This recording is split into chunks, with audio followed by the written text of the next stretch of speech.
কিরে বাবা বল্টু, তুই বাড়িতে কেন?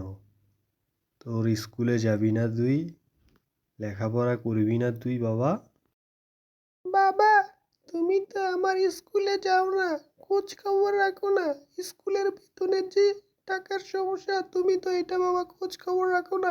বল্টু তার বাবার সাথে এরকম কথা বলে বল্টু স্কুলে যাওয়ার জন্য সে ভেতরে গিয়ে রেডি হয়ে স্কুলের দিকে রওনা দিল। যাই দেখি, মাঠে যেয়ে দেখি ফসলের কি অবস্থা। ওদিকে আবার বল্টুর স্কুলের বেতন দেওয়া, কি করি? কিছুক্ষণ পর বল্টু দেখে রেডি হয়ে তার স্কুলের দিকে রওনা দিতেছে।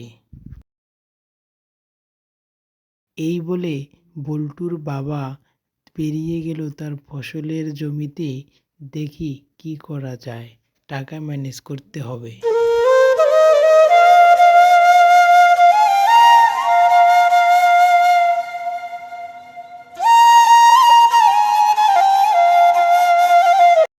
রে বাবা বল্টু, তুই স্কুলে কেন আসিস না বাবা?